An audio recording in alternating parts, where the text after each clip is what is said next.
Price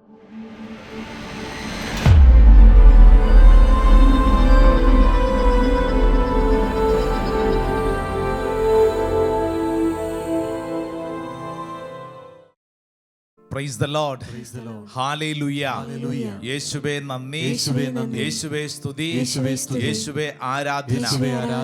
പ്രിയപ്പെട്ട ദൈവജനമേ, ദാ ഈ നോമ്പ് കാലഘട്ടത്തിൽ നമ്മൾ ഒരുമിച്ച് ഈ വലിയ കിങ്ഡം ഓഫ് ഗോഡ് എന്ന ശുശ്രൂഷയിൽ പങ്കെടുക്കുമ്പോൾ കർത്താവിൻ്റെ ആത്മാവ് നമ്മളെ ഓരോരുത്തരെയും അത്ഭുതകരമായി ബലപ്പെടുത്തുകയാണ്. നമുക്കൊരുമിച്ച് നമ്മുടെ നിയോഗങ്ങൾ ഈ സമയം മനസ്സിൽ ഓർത്ത് പ്രാർത്ഥിക്കാം. ഈ ശുശ്രൂഷ സമയത്ത് കർത്താവെ, എന്നിൽ അത്ഭുതകരമായി ഇന്ന വിഷയത്തിൽ ഇടപെടണമേ.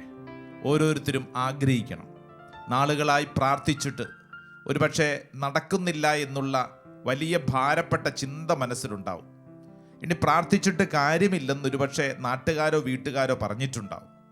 എന്നാൽ ഈ ശുശ്രൂഷ നിന്നോട് പറയുന്നു, നീ അതൊന്നും ചിന്തിക്കേണ്ട, മറിച്ച് നിന്റെ ഉള്ളിലുള്ള നിയോഗം അതെന്താണോ അത് സമർപ്പിച്ച് പ്രാർത്ഥിക്കുക.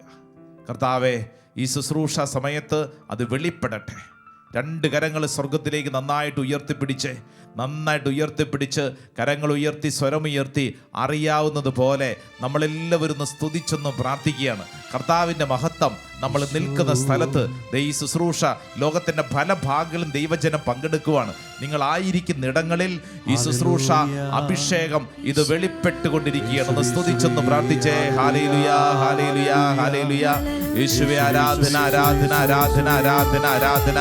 സ്തുതിക്കുന്നു. കർത്താവിന്റെ ശക്തി, അത്ഭുത ശക്തി ഈ ശുശ്രൂഷ സമയത്ത് വെളിപ്പെടട്ടെ. എല്ലാവരും നന്നായിട്ട് സ്തുതിക്കട്ടെ. ആമേൻ. കൈയടിച്ചു പാടിക്കേ. പരിശുദ്ധാത്മാവേ, പരിശുദ്ധാത്മാവേ, ആമേൻ. പാവനാത്മാവേ, യേശുവിനാത്മാവേ, യേശുവിനാത്മാവേ, എന്നിൽ നിറയണമേ. ചേർന്ന് പാടാമോ? പരിശുദ്ധാത്മാവേ, ആമേൻ. പാവനാത്മാവേ, യേശുവിനാത്മാവേ, എന്നിൽ നിറയണമേ. യെസ്. പരിശുദ്ധാത്മാവേ, ചേർന്നു. പാവനാത്മാവേ, യേശുവിനാത്മാവേ, എന്നിൽ നിറയണമേ. ചേർന്ന് പാടാം. പരിശുദ്ധാത്മാവേ, പാവനാത്മാവേ, യേശുവിനാത്മാവേ, എന്നിൽ നിറയണമേ. കരങ്ങൾ ഉയർത്തി കൈയടിച്ചേ. എന്നിൽ കത്തണമേ, കാറ്റായ എന്നിൽ വീശണമേ, മഴയായ എന്നിൽ പെയ്യണമേ. പരിശുദ്ധാത്മാവേ, തീയായ എന്നിൽ കത്തണമേ, കാറ്റായ എന്നിൽ വീശണമേ, മഴയായ എന്നിൽ പെയ്യണമേ. പരിശുദ്ധാത്മാവേ, തീയായ എന്നിൽ കത്തണമേ, കാറ്റായ എന്നിൽ വീശണമേ, മഴയായ എന്നിൽ പെയ്യണമേ. പരിശുദ്ധാത്മാവേ, തീയായ എന്നിൽ കത്തണമേ, കാറ്റായ എന്നിൽ വീശണമേ, മഴയായ എന്നിൽ പെയ്യണമേ. പരിശുദ്ധാത്മാവേ, കരങ്ങൾ സ്വർഗത്തിലേക്ക് ഉയർത്തിപ്പിടിച്ച് ആഗ്രഹിക്കട്ടെ. ഓരോ വ്യക്തികളും നിങ്ങളായിരിക്കുന്നിടങ്ങളിൽ സാധിക്കുന്നവരൊന്ന് കണ്ണുകൾ അടച്ച് കരങ്ങൾ ഉയർത്തിപ്പിടിച്ചെന്ന് സ്തുതിച്ചെന്ന് പ്രാർത്ഥിക്കട്ടെ. ഓ ഹോളി സ്പിരിറ്റ്, പരിശുദ്ധാത്മാവേ, പരിശുദ്ധാത്മാവേ, പരിശുദ്ധാത്മാവേ, അത്ഭുതകരമായ ശക്തി ഈ ശുശ്രൂഷ സമയത്ത് ഓരോ വ്യക്തികളുടെ മേലും വെളിപ്പെടട്ടെ. സ്തുതിക്കുന്നു. ദൈവത്തിന്റെ ആത്മാവ് വെളിപ്പെടുന്നു. ഹല്ലേലൂയ, ഹല്ലേലൂയ, ഹല്ലേലൂയ. യേശുവേ ആരാധന, ആരാധന, ആരാധന, ആരാധന, ആരാധന. ഓ പരിശുദ്ധാത്മാവേ, ആഗ്രഹിച്ച് പ്രാർത്ഥിക്കുന്നു. ഒരു പുത്തൻ അഭിഷേകം വെളിപ്പെടട്ടെ. ഹല്ലേലൂയ, ആമേൻ. ഹല്ലേലൂയ, യേശുവേ, ഹല്ലേലൂയ, ആമേൻ, hallelujah, amen. Praise the Lord. Hallelujah, ഹല്ലേലൂയ, ഹല്ലേലൂയ, ഹല്ലേലൂയ. പ്രിയപ്പെട്ട ദൈവജനമേ, പരിശുദ്ധാത്മാവ് നമ്മുടെ നിയോഗങ്ങളിൽ അത്ഭുതകരമായി ഇടപെടും. ഉറപ്പ്, വിശ്വസിച്ചോണം. കർത്താവിൻ്റെ ആത്മാവ് ഇടപെടാൻ തുടങ്ങുമ്പോൾ സാഹചര്യങ്ങൾ, അന്തരീക്ഷം എല്ലാം മാറി മറിയും. ഇന്ന് ശുശ്രൂഷ സമയത്ത് നമ്മളത് പഠിക്കാൻ പോവുകയാണ്. സന്തോഷത്തോടെ കൈകളൊക്കെ കൂപ്പി ഇങ്ങോട്ട് നോക്കി പറഞ്ഞേ, ഈശോ മിശിഹായ്ക്ക് സ്തുതിയായിരിക്കട്ടെ. അടുത്തുള്ളവർക്കൊക്കെ ഒന്ന് സ്തുതി കൊടുത്തേ. നമ്മുടെ ഈ അന്തരീക്ഷത്തിൽ പരിശുദ്ധാത്മാവിൻ്റെ കൃപ, സ്നേഹം നിറയട്ടെ. ഹല്ലേലൂയ. എന്നിട്ട് സ്വസ്ഥമായിട്ടിരുന്നേ. പ്രിയപ്പെട്ട സഹോദരങ്ങളെ, ഈ നോമ്പ് കാലഘട്ടം, ഉപവാസത്തിൻ്റെ കാലഘട്ടം പൊതുവെ അത്ര വലിയ പലപ്പോഴും സന്തോഷത്തിൻ്റെ കാലഘട്ടമായിട്ട് പലരും കണക്കാക്കാറില്ല. കാരണം ഇഷ്ടപ്പെട്ട പലതും വേണ്ടാന്ന് വെക്കണം, മൊത്തത്തിൽ ഒരു ഡൗൺ ആയിട്ടിരിക്കുന്നു. അങ്ങനെയല്ല. നമ്മുടെ ജീവിതത്തിൽ ഈ നോമ്പ് ഉപവാസ കാലഘട്ടം നമ്മളിൽ അത്ഭുതകരമായ ദൈവിക ഇടപെടലാണ് ചെയ്യുന്നത്. എന്ന് പറഞ്ഞാൽ നമ്മളെടുക്കുന്ന ഉപവാസം അന്തരീക്ഷത്തെ മാറ്റിമറിക്കും. ഇത് നമ്മൾ തിരുവചനത്തിൻ്റെ വെളിച്ചത്തിൽ ഇത് പഠിക്കാൻ പോവാം. ദിനവൃത്താന്തത്തിൻ്റെ 2-ാം പുസ്തകം 20-ാം അധ്യായം 13 മുതലുള്ള വചനം. ഈ വചനഭാഗം നമ്മൾ ശ്രദ്ധിച്ച് വായിച്ച് പഠിക്കാൻ പോവുകയാണ്. Book of Chronicle, second book, chapter 20, 20-ാം അധ്യായം 13-ാം തിരുവചനം. യൂദയായിലെ പുരുഷന്മാരെല്ലാവരും കുട്ടികളോടും ഭാര്യമാരോടും കുഞ്ഞുങ്ങളോടും കൂടെ കർത്താവിൻ്റെ മുമ്പിൽ നിൽക്കുകയായിരുന്നു. ഇതാണ് വചനം. കർത്താവിൻ്റെ മുമ്പിൽ നിൽക്കുകയായിരുന്നു. ഇങ്ങനെ കർത്താവിൻ്റെ മുമ്പിൽ നിൽക്കുമ്പോൾ തൊട്ടടുത്ത വചനം ഒന്ന് ശ്രദ്ധിച്ചേ. 14-ാം തിരുവചനം. അപ്പോൾ കർത്താവിൻ്റെ ആത്മാവ് സഭാമധ്യേ നിന്നിരുന്ന ആസാഫ് വംശജനും ലേവിനുമായ യഹസ്യേലിൻ്റെ മേൽ വന്നു. ഇത് വായിക്കുമ്പോൾ എൻ്റെ പ്രിയപ്പെട്ട സഹോദരങ്ങളെ, ഇതിൻ്റെ പശ്ചാത്തലം ഒന്ന് മനസ്സിലാക്കുന്നത് നമ്മുടെ അനുദിന ജീവിതത്തിന് ഗുണകരമാണ്. കാരണം 20-ാം അധ്യായം 1-ാം തിരുവചനം ഇത് വായിച്ചു പോകുമ്പോൾ ഒരു രാജാവ്, ആ രാജാവിൻ്റെ കീഴിലുള്ള ദൈവജനം എങ്ങനെയാണ് തങ്ങളുടെ ജീവിതത്തിൽ പ്രശ്നങ്ങൾ വന്നപ്പോൾ, ആക്രമണങ്ങൾ ഉണ്ടായപ്പോൾ പ്രാർത്ഥിച്ചത് എന്നുള്ളതാണ് വചനഭാഗം. അങ്ങനെ പ്രാർത്ഥിച്ചപ്പോഴാണ് ദൈവത്തിൻ്റെ ആത്മാവ് ആ ജനക്കൂട്ടത്തിലെ ഒരാളുടെ മേൽ, യഹസ്യേലിൻ്റെ മേൽ ശക്തമായി പ്രവർത്തിച്ചത്. പിന്നീട് നമ്മൾ വായിച്ചു പോകുമ്പോൾ ഈ ജനം മുഴുവൻ വലിയ ധൈര്യം, അഭിഷേകം പ്രാപിക്കുന്നത് വചനത്തിൽ എഴുതിയിട്ടുണ്ട്. 20-ാം അധ്യായം 1-ാം തിരുവചനം ഒന്ന് ശ്രദ്ധിച്ചേ. Chapter 20 verse 1. കുറെ കാലം കഴിഞ്ഞ് മോവാബ്യരും അമ്മോന്യരും മെയ്യുന്യരും ചേർന്ന് യഹോഷാഫാത്തിനെതിരെ യുദ്ധത്തിന് വന്നു. യഹോഷാഫാത്ത് ഒരു രാജാവിൻ്റെ പേരാണ്, യഹോഷാഫാത്ത്. അപ്പോൾ യഹോഷാഫാത്ത് എന്ന് പറയുന്ന രാജാവ്, ദൈവജനം ശാന്തമായി സ്വസ്ഥമായി ഇങ്ങനെ ജീവിച്ചുകൊണ്ടിരിക്കുമ്പോഴാണ് നമ്മൾ പറയത്തില്ല 4 വശത്തുനിന്നും ശത്രുക്കൾ വന്നെന്ന് എന്ന പോലെയാണ് ഈ യഹോഷാഫാത്ത് എന്ന് പറയുന്ന രാജാവിൻ്റെ ഈ ദേശത്തിൻ്റെ മേൽ ഒരു വശത്തുനിന്ന് മോവാബ്യർ വരുന്നു, മറ്റൊരു വശത്തുനിന്ന് അമ്മോന്യർ വരുന്നു, മറ്റൊരു വശത്തുനിന്ന് മെയ്യുന്യർ വരുന്നു. ഇത് വായിച്ച് മുന്നോട്ട് പോകുമ്പോൾ തൊട്ടടുത്ത വചനം ഒന്ന് ശ്രദ്ധിച്ചേ. 2-ാം തിരുവചനം. ചിലർ വന്ന് യഹോഷാഫാത്തിനോട് പറഞ്ഞു, കടലിനക്കരെ ഏദോമിൽ നിന്ന് ഒരു വലിയ സൈന്യം നിനക്കെതിരെ വരുന്നു.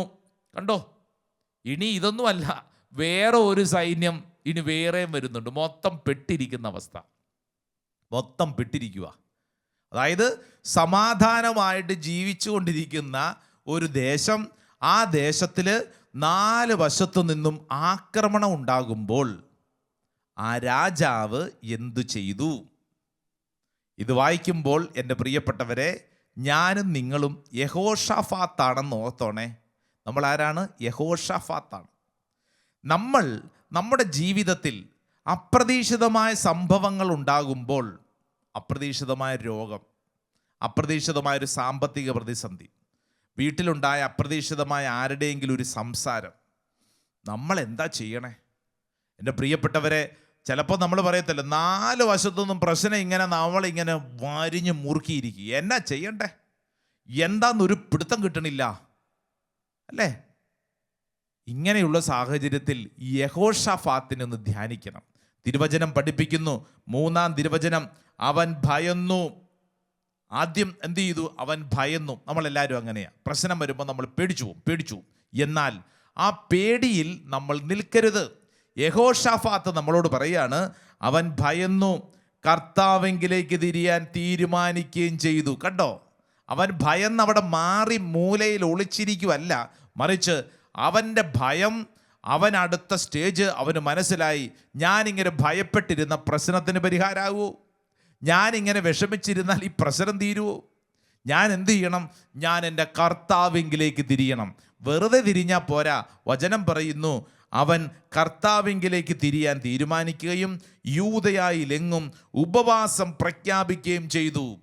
ഇവിടെയാണ് നമ്മൾ അത്ഭുതകരമായ ദൈവിക ഇടപെടലുകൾ ശ്രദ്ധിക്കുന്നത്. വെറുതെ അല്ലെന്ന്. ഒരു പ്രശ്നം, ഒരു പ്രതിസന്ധി ഉണ്ടാകുമ്പോൾ ഉടനെ തന്നെ ആ പ്രശ്നത്തിലോട്ട് നോക്കിക്കൊണ്ട്, ആ പ്രശ്നം ഉണ്ടാക്കുന്നവരിലേക്ക് നോക്കിക്കൊണ്ട് വഴക്കടിച്ചുകൊണ്ടിരിക്കുകയല്ല, മറിച്ച് എന്ത് ചെയ്യണം? കർത്താവിങ്കിലേക്ക് തിരിഞ്ഞ് ഉപവാസം എടുത്ത് പ്രാർത്ഥിക്കാൻ തീരുമാനിച്ചു. എന്ന് പറഞ്ഞ അർത്ഥം എന്താ? ത്യാഗമെടുത്ത് പ്രാർത്ഥിക്കാൻ തീരുമാനിച്ചെന്ന്. ഉപവാസം, ശരീരത്തിൽ ത്യാഗമെടുത്തുകൊണ്ട് ആ ജനം ഒരുമിച്ച് പ്രാർത്ഥിച്ചു. അതുകൊണ്ടാണ് 20-ാം അധ്യായം അതിൻ്റെ 13-ാം തിരുവചനം പറയുന്നത്, യൂദയായിലെ പുരുഷന്മാരെല്ലാവരും കുട്ടികളോടും ഭാര്യമാരോടും കുഞ്ഞുങ്ങളോടും കൂടെ കർത്താവിൻ്റെ മുമ്പിൽ നിൽക്കുകയായിരുന്നു. എങ്ങനെ? ഉപവാസം എടുത്ത് പ്രാർത്ഥിച്ചുകൊണ്ട് നിൽക്കുന്നെന്ന. കുറച്ച് പേര് മാത്രമൊന്നുമല്ല. ഒരു ദേശത്തൊരു പ്രശ്നം ഉണ്ടാകുമ്പോഴത്തേക്ക്, ഒരു കുടുംബത്തിലൊരു പ്രശ്നം ഉണ്ടാകുമ്പോഴത്തേക്ക് എന്ത് ചെയ്യണം? ഒരുമിച്ച് നിന്ന് തമ്പുരാൻ്റെ മുമ്പിൽ നന്നായിട്ട് പ്രാർത്ഥിക്കണം.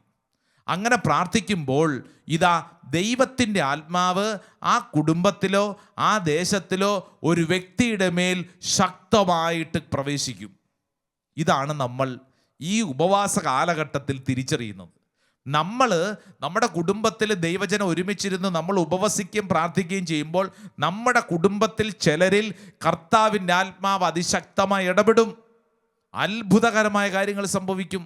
ഈ യഹസിയേൽ എന്ന് പറയുന്ന വ്യക്തിയിൽ കർത്താവിൻ്റെ ആത്മാവ് വന്നു കഴിഞ്ഞ് ഈ യഹസിയേൽ ചില കാര്യങ്ങൾ പറഞ്ഞു കൊടുത്തു. ഈ ജനത്തോടെ യഹോഷാഫാത്തിൻ്റെ രാജാവിനോട് പറഞ്ഞു, എൻ്റെ രാജാവേ, ഡോണ്ട് വറി, നീ വിഷമിക്കേണ്ടെന്ന്, നീ ഭയപ്പെടേണ്ടെന്ന്. വായിച്ചു നോക്കിക്കേ, 20-ാം അധ്യായം നിങ്ങൾ 15-ാം തിരുവചനം വായിച്ചേ. യഹസിയേൽ പറഞ്ഞു, യൂദയായിലും ജെറുസലേമിലും വസിക്കുന്നവരും യഹോഷാഫാത്ത് രാജാവും കേൾക്കട്ടെ, കർത്താവ് നിങ്ങളോട് അരുളി ചെയ്യുന്നു, നിങ്ങൾ ഭയപ്പെടേണ്ട. നിങ്ങളല്ല, ദൈവമാണ് പൊരുതുന്നത്. കണ്ടോ? നിങ്ങളല്ല പൊരുതുന്നത്. ഇപ്പം നമ്മളെന്താ ചെയ്തുകൊണ്ടിരിക്കുന്നത്? നമ്മുടെ വീട്ടിൽ നമ്മൾ ഈ പ്രശ്നം തീർക്കാൻ നമ്മുടെ ബുദ്ധി ഉപയോഗിച്ച് നമ്മൾ ഇങ്ങനെ പരിശ്രമിക്കുന്നു. എൻ്റെ പ്രിയപ്പെട്ടവരെ, നമ്മുടെ ബുദ്ധിക്ക് ഇത്രയൊക്കെ കപ്പാസിറ്റി ഉള്ളൂ, നമ്മുടെയൊക്കെ കുടുംബത്തിന് ഇത്രയൊക്കെ കപ്പാസിറ്റി ഉള്ളൂ. എന്നാൽ ദൈവത്തിൽ ആശ്രയിച്ചാൽ ദൈവം നിനക്ക് വേണ്ടി പൊരുതും, ദൈവം നിനക്ക് വേണ്ടി യുദ്ധം ചെയ്യും. നീ ഭയപ്പെടേണ്ട.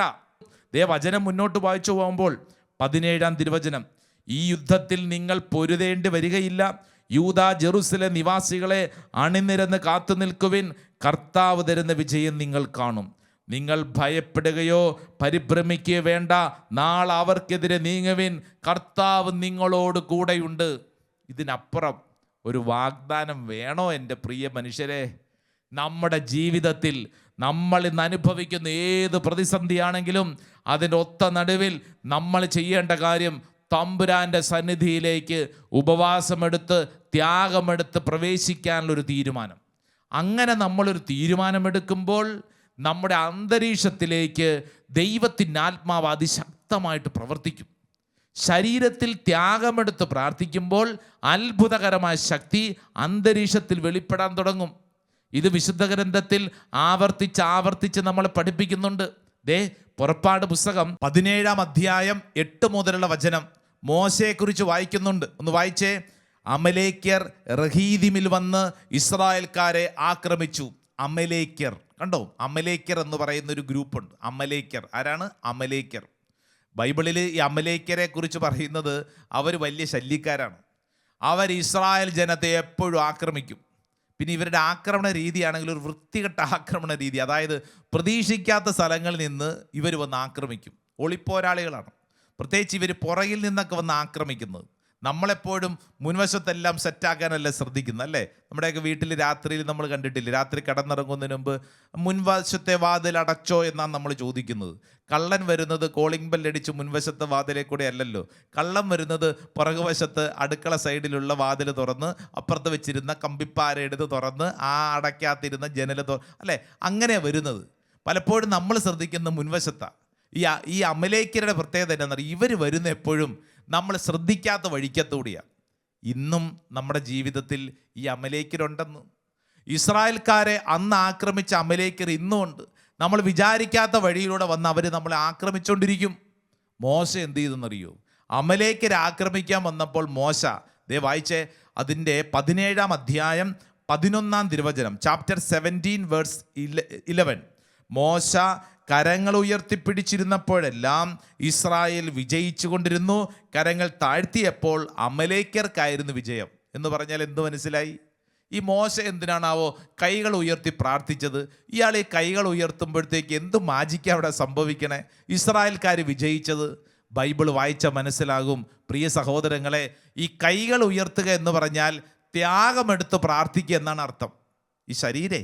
ഈ ശരീരത്തെ ദൈവസന്നിധിയിൽ ഉയർത്തി പ്രാർത്ഥിക്കുന്നു, ത്യാഗമെടുത്ത് പ്രാർത്ഥിക്കുന്നു. വേറെ ചിലർ ചിന്തിക്കും അല്ലേ, കൈകെട്ടി പ്രാർത്ഥിച്ചാൽ എന്താ കുഴപ്പം, എൻ്റെ ഹൃദയം അറിയുന്ന ദൈവമല്ല, ദൈവം അങ്ങോട്ട് സാധിച്ചു തരും അല്ലേ. കാര്യം നടക്കണമെങ്കിലേ ത്യാഗമെടുത്ത് പ്രാർത്ഥിക്കണം. വിലയുള്ളത് കൊടുത്തെങ്കിലേ വിലയുള്ളത് കിട്ടുകയുള്ളൂ. ഇതൊക്കെ നമുക്കറിയാവുന്ന കാര്യമാണ്. എന്ന് പറഞ്ഞു കഴിഞ്ഞാൽ നമ്മുടെ ശരീരത്തിൽ ത്യാഗമെടുത്ത് പ്രാർത്ഥിക്കാൻ നമ്മൾ മനസ്സ് കാണിക്കുമ്പോൾ നമ്മുടെ മുൻവശത്തേക്ക് ദൈവം, സ്വർഗത്തിൻ്റെ ശക്തി അതവിടെ വെളിപ്പെടാൻ തുടങ്ങും. Praise the Lord, hallelujah. മോശ കൈകൾ ഉയർത്തി പ്രാർത്ഥിച്ചുകൊണ്ടിരുന്നപ്പോൾ സംഭവിച്ച കാര്യം, സ്വർഗത്തിൻ്റെ ശക്തി, ദൈവദൂതന്മാർ ഇതാ ഇസ്രായേൽ ജനത്തിന് വേണ്ടി യുദ്ധം ചെയ്യാൻ അവിടെ പറന്നിറങ്ങി. ഇത് വായിക്കുന്ന നമ്മളെ കർത്താവ് പഠിപ്പിക്കുന്ന കാര്യം, ശരീരത്തിൽ ത്യാഗമെടുത്ത് ഉപവാസമെടുത്ത് നോമ്പ് കാലഘട്ടത്തിൽ പ്രാർത്ഥിക്കുമ്പോൾ നിന്റെ മുമ്പിൽ ദൈവത്തിൻ്റെ ദൂതന്മാർ നിന്നെ സംരക്ഷിക്കാൻ ഇറങ്ങും. ഇത് മനസ്സിലാക്കാൻ മറ്റൊരു വചനഭാഗം കൂടെ വായിക്കുന്നു. ദാനിയേൽ എന്ന് പറയുന്ന പ്രവാചകൻ, ദാനിയേലിൻ്റെ പുസ്തകം 10-ാം അധ്യായം അതിൻ്റെ 2-ാം തിരുവചനം ഒന്ന് വായിച്ചാലോ. ദാനിയേലിൻ്റെ പുസ്തകം, book of Daniel, chapter 10 verse 2. ദാനിയേലിനെ കുറിച്ചൊരു വചനം എഴുതി വെച്ചിട്ടുണ്ട്. ദാനിയേൽ എന്ന ഞാൻ 3 ആഴ്ചക്കാലത്തേക്ക് വിലാപമാചരിക്കുകയായിരുന്നു. ആ 3 ആഴ്ചക്കാലം മുഴുവൻ ഞാൻ രുചികരമായ ഭക്ഷണം കഴിക്കുകയോ മാംസവും വീഞ്ഞും ആസ്വദിക്കുകയോ സുഗന്ധലേപനം നടത്തുകയോ ചെയ്തില്ല. ദാനിയേലിനെ കുറിച്ച് വചനം പറയുന്നു, ദാനിയേലേ ഉപവാസമെടുത്ത് പ്രാർത്ഥിച്ചെന്ന്. ദാനിയേൽ 3 ആഴ്ചക്കാലം 21 ഡേയ്സ് പ്രയർ, നമുക്ക് അങ്ങനെ അറിയാമല്ലോ. ഡാനിയേൽ ഫാസ്റ്റിംഗ് പ്രയറൊക്കെ അവിടെ നിന്നാണ് രൂപപ്പെട്ടത്. ദാനിയേൽ 3 ആഴ്ചക്കാലത്തേക്ക് നിയോഗം വെച്ച്, എനിക്കിതൊക്കെ ആസ്വദിക്കാം, പക്ഷെ വേണ്ട, എനിക്കിതൊക്കെ ആവാം, എനിക്കിത് വേണ്ടെന്നേ അല്ലേ, മാംസം വേണ്ട, എനിക്ക് സുഗന്ധലേപനം വേണ്ട എന്ന് പറഞ്ഞു കഴിഞ്ഞാൽ ലോക കാര്യങ്ങളോട് ഒരു ഡിറ്റാച്ച്മെൻറ്റ്, ഇതൊക്കെ എനിക്ക് ആസ്വദിക്കാം, വേണ്ട.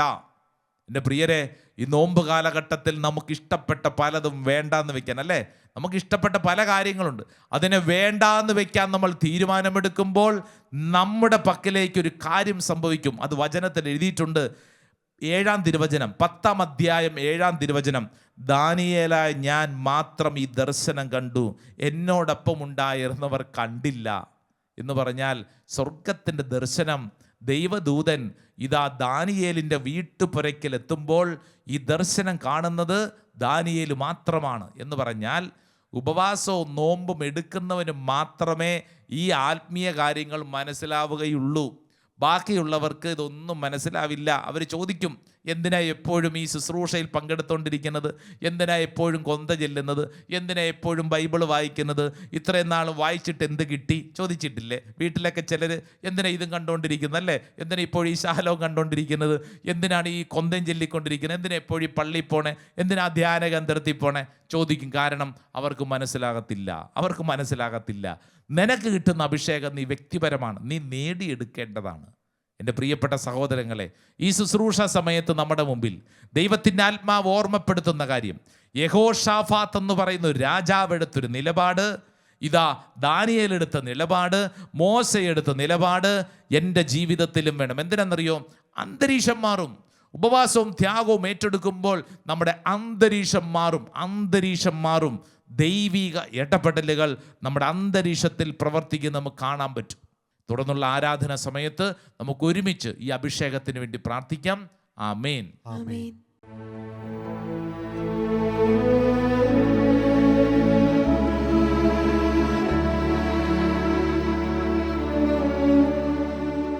പരിശുദ്ധ പരമമാം ദിവ്യകാരുണ്യമേ, ഇന്നുമെന്നും അങ്ങേക്കാരാധന. പരിശുദ്ധ പരമമാം ദിവ്യകാരുണ്യമേ, ഇന്നുമെന്നും അങ്ങേക്കാരാധന. പരിശുദ്ധ പരമമാം ദിവ്യകാരുണ്യമേ, ഇന്നുമെന്നും അങ്ങേക്കാരാധന. രണ്ടു കരങ്ങൾ ഉയർത്തുന്ന സ്തുതിച്ചൊന്ന് പ്രാർത്ഥിക്കേ. ഹല്ലേലൂയ, ഹല്ലേലൂയ, ഹല്ലേലൂയ. യേശുവേ ആരാധന, ആരാധന, ആരാധന, ആരാധന. ദൈവമേ, ഞങ്ങൾ അങ്ങയെ സ്തുതിക്കുന്നു, മഹത്വപ്പെടുത്തുന്നു, നന്ദി പറഞ്ഞ് പ്രാർത്ഥിക്കുന്നു. ഹല്ലേലൂയ. യേശുവേ ആരാധന, ആരാധന, ആരാധന, ആരാധന, ആരാധന, ആരാധന. Praise the Lord. Praise the Lord. Hallelujah. Hallelujah. പ്രിയപ്പെട്ടവരെ, ഈ പരിശുദ്ധ ആരാധനയിൽ പങ്കെടുക്കുമ്പോൾ ഇത് ഈ അൾത്താര നിനക്കൊരു വാഗ്ദാനം നൽകുകയാണ്. അതായത് നീ ഉപവസിക്കുകയും പ്രാർത്ഥിക്കുകയും ചെയ്യുമ്പോൾ നിന്റെ അന്തരീക്ഷം, വിപരീത സാഹചര്യങ്ങൾ മാറി അനുകൂല സാഹചര്യങ്ങൾ ഉണ്ടാകും. എവിടെയാണോ ദൈവസ്തുതിഗീതങ്ങൾ ഉയരുന്നത്, പ്രാർത്ഥനയും ത്യാഗവും ഉയരുന്നത്, ദൈവത്തെ ആരാധിക്കാനുള്ള മനസ്സുണ്ടാവുന്നത്, അവിടെ വിപരീത സാഹചര്യങ്ങൾ മാറി അനുകൂല സാഹചര്യങ്ങൾ സൃഷ്ടിക്കപ്പെടും. ഈ ശുശ്രൂഷയിൽ പങ്കെടുക്കുന്ന ഓരോരുത്തരും ആഗ്രഹിക്കണം, നമ്മളെടുക്കുന്ന ചെറിയ ത്യാഗം പോലും അത്ഭുതകരമായ ദൈവീക ഇടപെടൽ സമ്മാനിക്കുന്നു. 2 കരങ്ങൾ സ്വർഗത്തിലേക്ക് ഉയർത്തിപ്പിടിച്ച് നന്നായിട്ടൊന്ന് സ്തുതിച്ച്, കർത്താവേ, എൻ്റെ ഈ ശരീരത്തെ ഒരാരാധനയാക്കി ഞാൻ ഉയർത്തുന്നു, ത്യാഗമെടുത്ത് പ്രാർത്ഥിക്കുന്നു. ദൈവത്തിന്റെ ശക്തി ഓരോ വ്യക്തിയിലും വെളിപ്പെടും. സ്വർഗത്തിന്റെ ശക്തി നിന്റെ മേൽ വെളിപ്പെടും. ഒരു തീ കത്തുന്ന അഭിഷേകം സംഭവിക്കും. കരങ്ങൾ ഉയർത്തി സ്തുതിച്ചോ, നാവ് തുറന്ന് സ്തുതിച്ചോ, ഈശോയെ എന്ന് പറഞ്ഞൊന്ന് സ്തുതിക്കട്ടെ, സ്തുതിക്കട്ടെ, സ്തുതിക്കട്ടെ. ഓ ദൈവമേ, ഒരു പുതിയ അഭിഷേകം ഞങ്ങളുടെ മേൽ വെളിപ്പെടട്ടെ. എല്ലാ തടസ്സങ്ങളും മാറട്ടെ. ഒരു പുത്തൻ അഭിഷേകത്താൽ നിറയപ്പെടട്ടെ. ആഗ്രഹിച്ച് പ്രാർത്ഥിക്കുന്നു. കൈയടിച്ചേ ശക്തിയോടെ.